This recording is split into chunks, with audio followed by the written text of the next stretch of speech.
Oh yes, a very good morning. We're glad you're still with us here on Morning at NTV. We are now into the Tech Note segment of the program. Of course, having heard from the officials from KCCA about Kampala's air quality. But Kampala is a city that continues to grapple with so much, just like the rest of the country.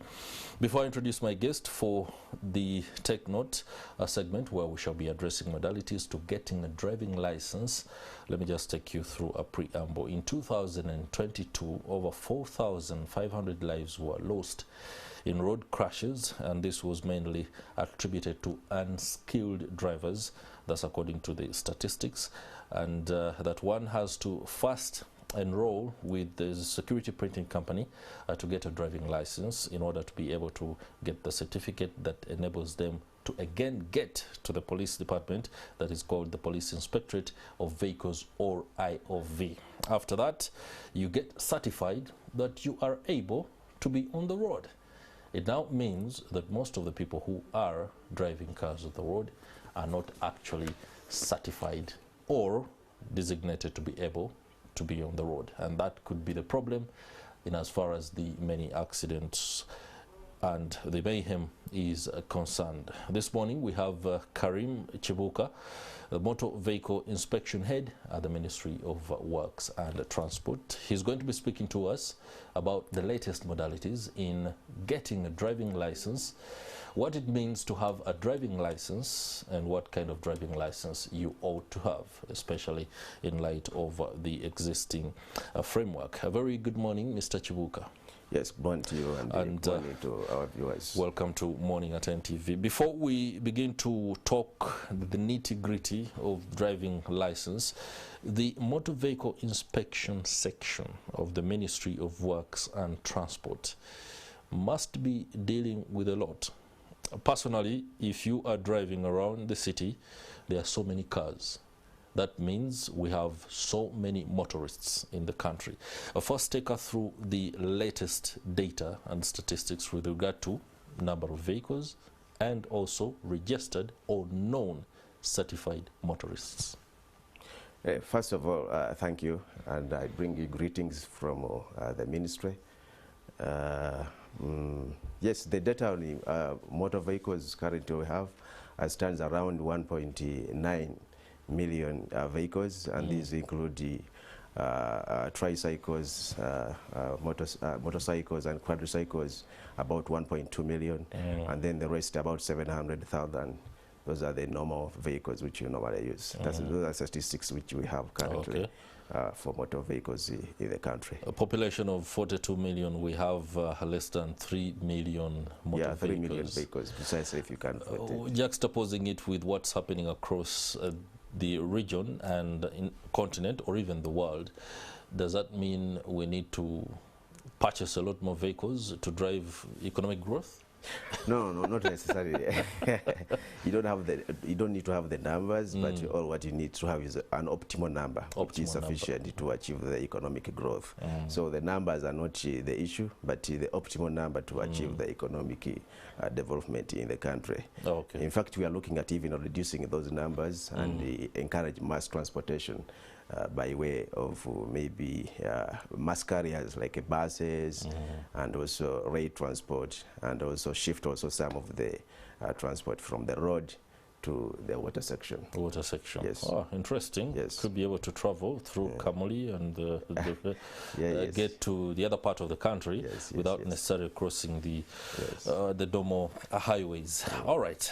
Talking about the regime for licensing of motorists in the country.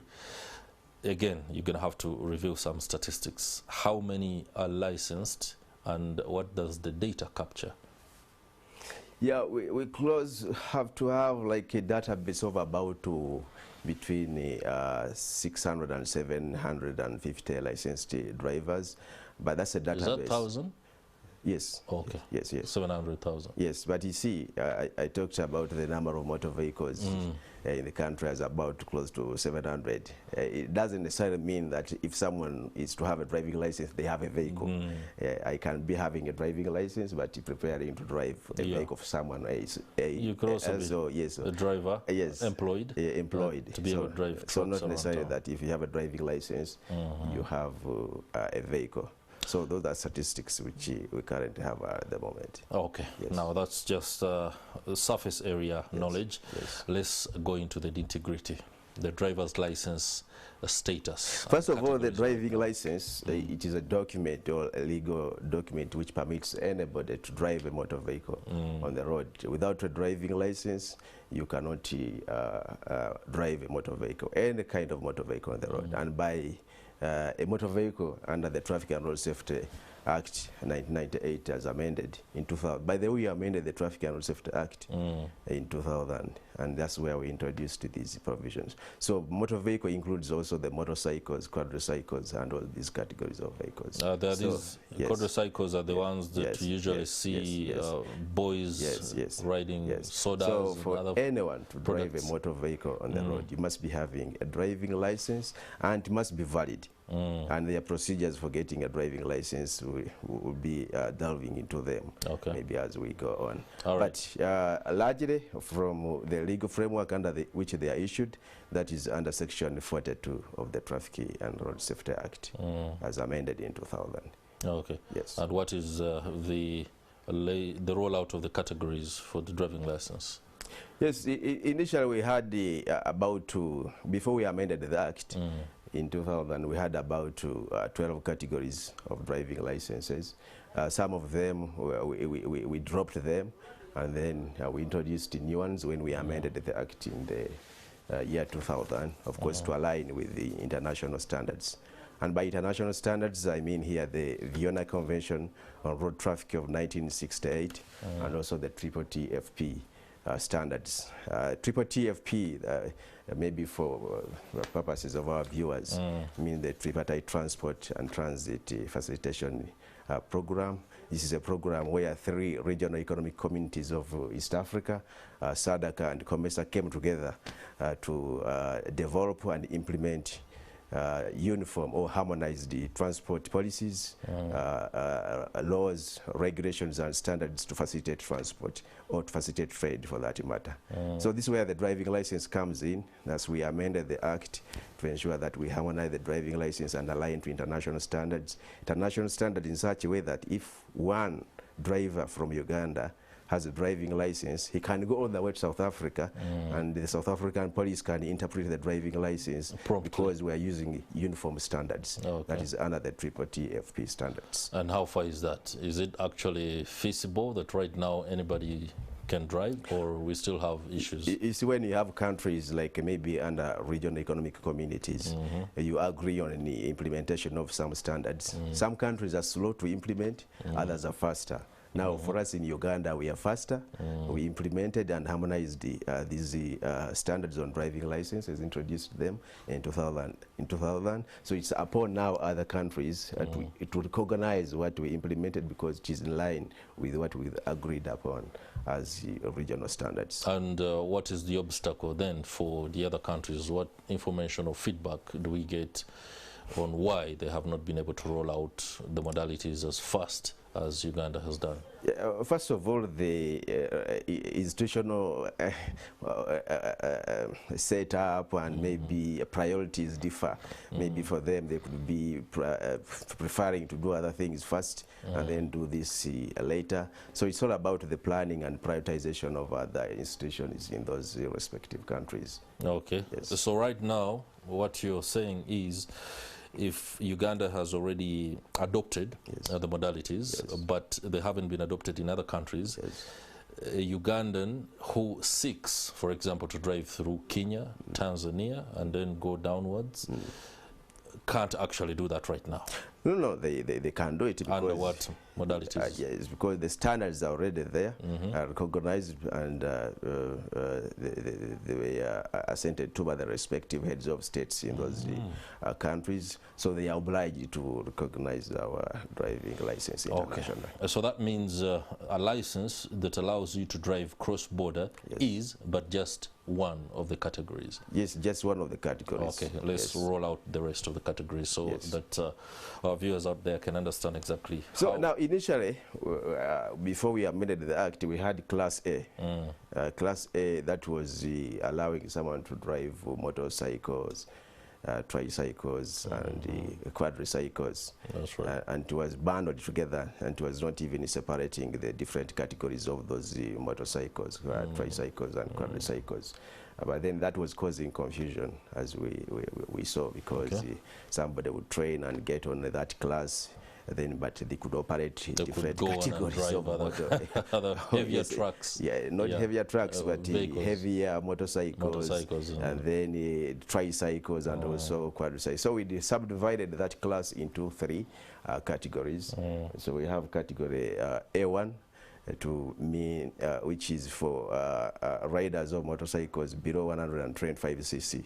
Those are small motorcycles. That is where most of our border cyclists and then we have A, which we retain under the old category, to mean for the motorcyclists, which for motorcycles which are above 125. Those are motorcycles which are like maybe big in size.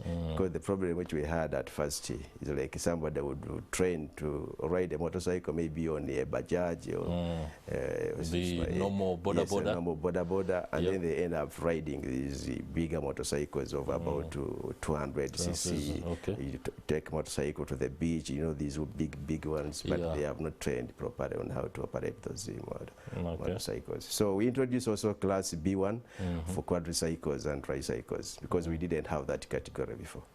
Yes.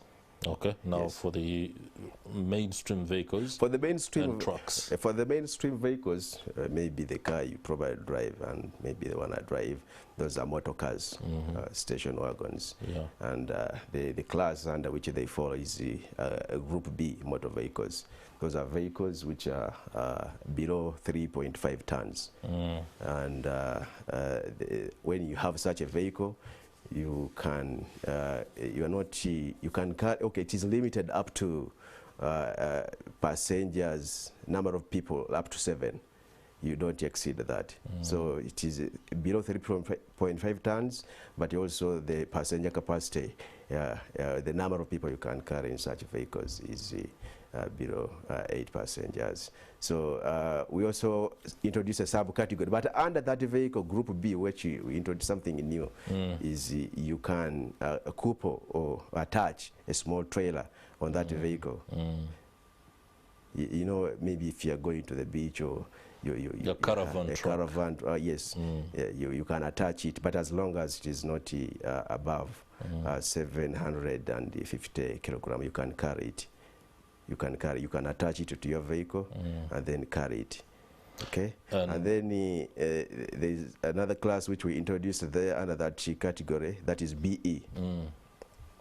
This is the same categorization, 3.5 tons below, and then below also 80 passengers.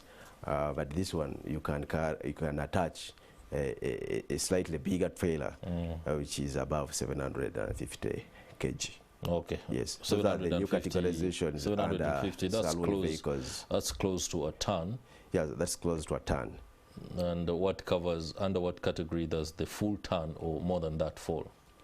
Come again. The heavy transport vehicles. That one, heavy transport vehicles. Now those one will go now into goods vehicles. Those are other categories. Maybe we can go into them. Yeah, please do, because many of the ones we see on the road are usually a bit of troublemakers, and the traffic might be grappling with many of them.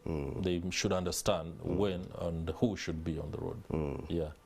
Okay, previously under the heavy goods vehicles, we had the 2 groups of motor vehicles, that is the CM and the CH. So CM was permitting drivers to drive motor vehicles from 3.5 tons up to 22.5 tons. But then there was a problem because someone would learn to drive a motor vehicle maybe on a vehicle of about 3.5 tons or 4 tons, but they end up being licensed to drive bigger motor vehicles of about 18 tons, 20 tons, because the range was too high.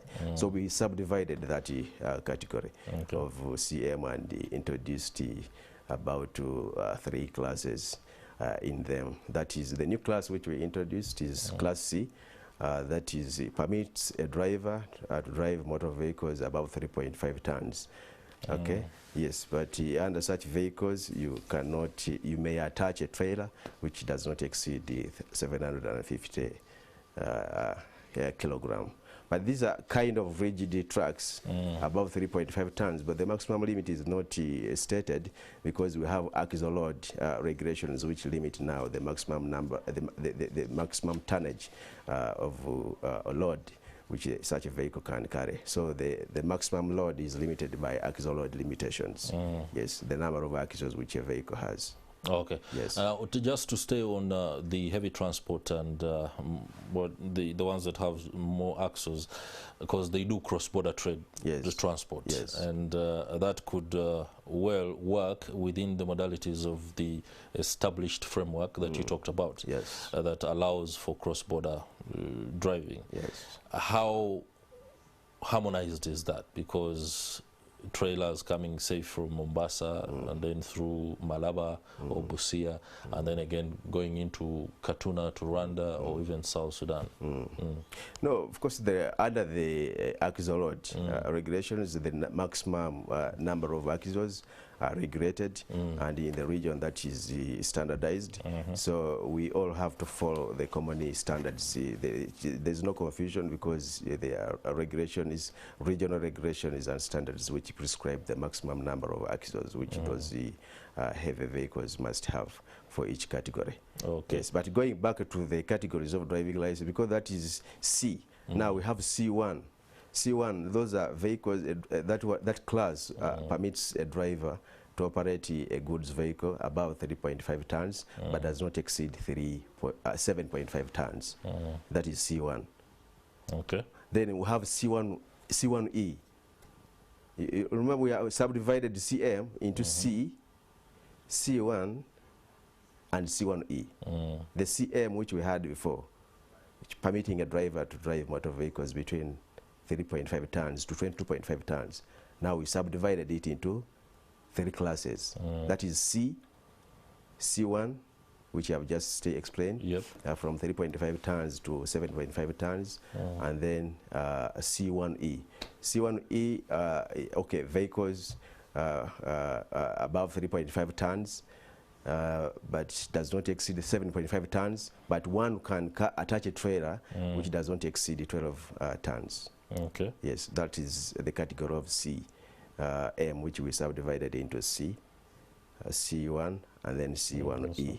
Yes. Then we had another category of CH under goods vehicles.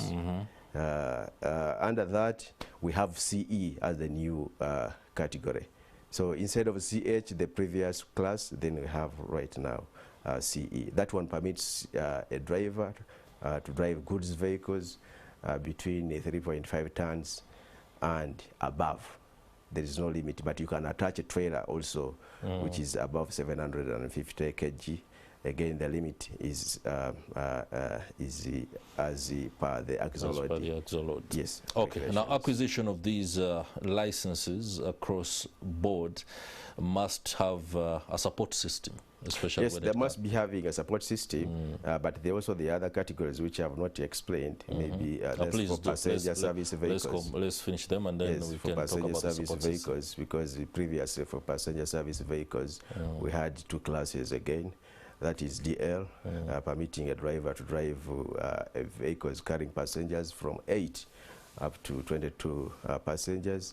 And then also we had the class C, DM, permitting a driver to drive passenger service vehicles up to 60 passengers. Those are all the classes.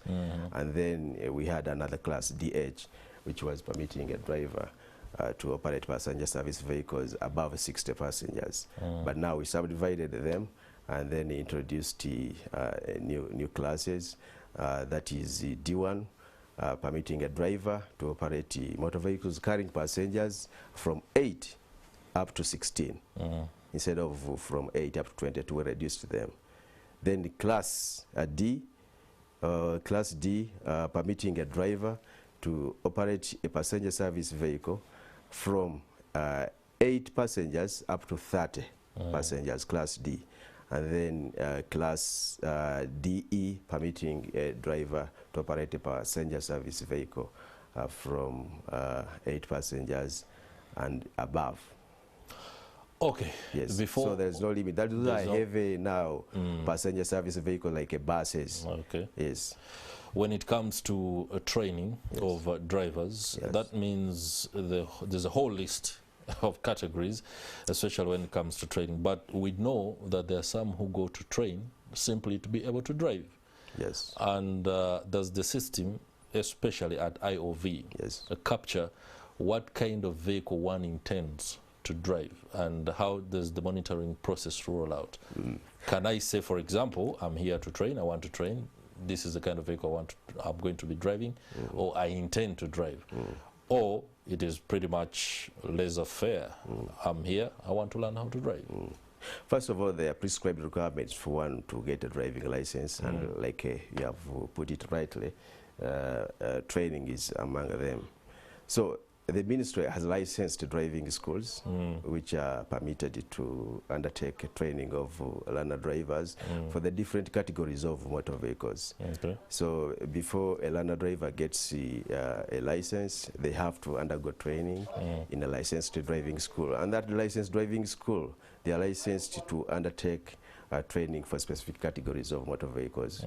So the monitoring, first of all, is done at the level of licensing, because a driving school cannot also be licensed to train drivers for particular categories of motor vehicles when they don't have the facilities and the equipment to do so. So after the training, the driver is issued a certificate of completion of training to confirm that they have been trained for a specific period of time in that driving school, and also that they are competent to go and do a driving test. So they go and driving, they present that certificate of compliance or certificate of completion of training rather to the IOV, and the IOV will confirm that actually this driver was trained by a driving school for this particular category of motor vehicle, and then the testing is done from there accordingly.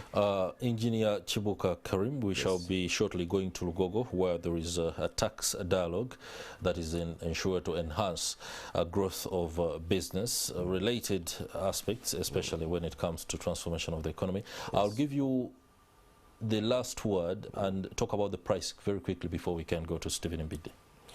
Yes, the prices for driving licenses are categorized into 1, 3, and 5 years, because we introduced the driving license for 5 years, by the way, when we made the amendments in 2000.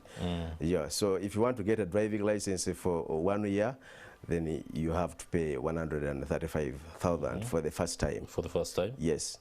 And then if you want to get a driving license for 3 years, and for 3 years, they have to pay 100. For 3 years, you have to pay 230,000. Yes, for the first time, and then when you are renewing, it's 210,000. Okay. Yes, but for 1 year, when you are renewing, it's 130. First time is 135,000. If you want to get a driving license for 5 years, you have to pay 230,000, and then 210,000 when you are renewing. Okay. Yes. Thank you very much, Engineer. But they also, if you are a beginner, you also have to pay the learner driving license, which is 60,000. 60,000. Yes, it permits you to learn how to drive on the road from a driving school. All right.